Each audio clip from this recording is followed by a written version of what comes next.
Thank you, Mr. Chair.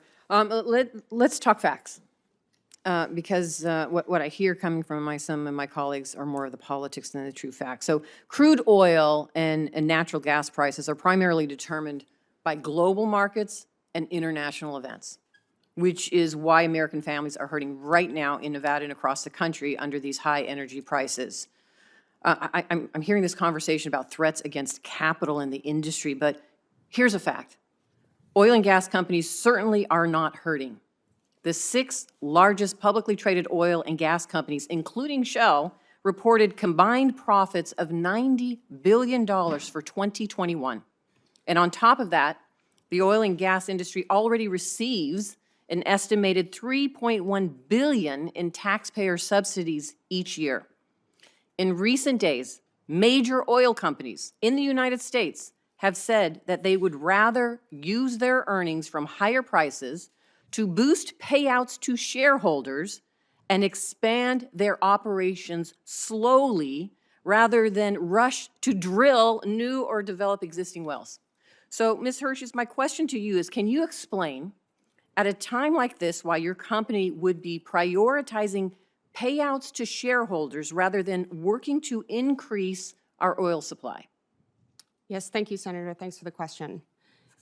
At this time, I think it's important that we continue to proceed to increase all of the energy sources that we have.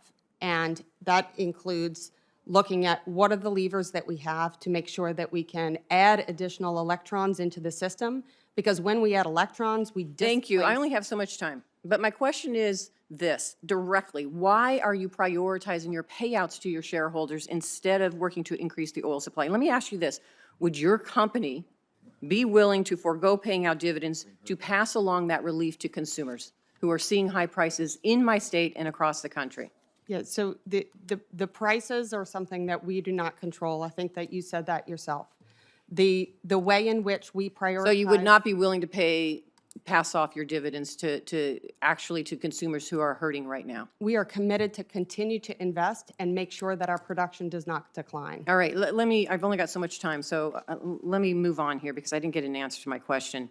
Let me just say this. It is false to lay blame on the Biden administration's energy policies as the cost and the cause for the high gas prices that currently facing Americans right now. And I see some heads nodding here. That's absolutely right. In fact, the data that I have, and please tell me if this is incorrect, the BLM under the Biden administration has approved more permits to drill last year than it did in the first 3 years of the Trump administration.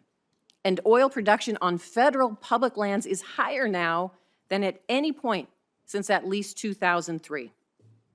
We have heard this statistic. The oil and gas industry has more than 9,100 approved permits to drill that have not yet been put into use, and 14 million acres of leased public lands that have not been put into production. And I keep hearing, well, we gotta increase production, but there is the opportunity to already do that. So, Mr. Elkin, can you explain to me why are oil and gas permits going unused if they could help lower costs? And then could you also distinguish between federal and public lands? My understanding is 90% of oil production in the U.S. takes place on private and state-owned land, and we're only talking about 10% on federal land. So can you answer those questions for me, if that's true? And if it's not, please clarify for me.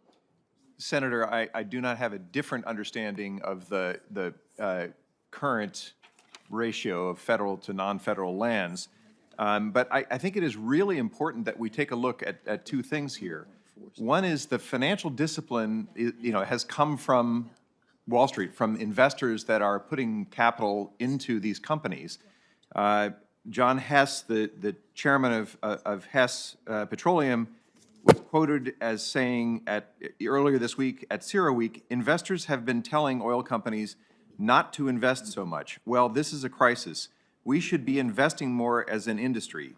We've had 5 years of underinvestment, and we're paying for it now. I do stress the 5 years. And explain that. Put that in public. 5 years of underinvestment in what? In new drills, in new sites, right? Upstream drilling, yes. That's right. So the oil companies have been listening to to Wall Street, right, and not actually investing in new drilling sites. The investors keep them alive. So from that perspective, that is understandable. I also think it's important to note that the price increases that one has seen in the last year also reflect the massive upswing in economic activity as we recover after COVID. So this is a really important thing to keep in mind as a backdrop to retail prices. So let me ask you, and this is my final question, because this is why this is just driving, I think it's just a false narrative that somehow this administration is responsible. You just said for the last 5 years, they have been underinvesting. And so is it true investment in new wells has dropped more than 60%? That's nearly 25% just as the COVID virus hit. And so now they're trying to play catch up. Is that correct? Look, it is only natural. Based on the demand. It's only natural that oil companies reduced their production when demand cratered, and demand did crater.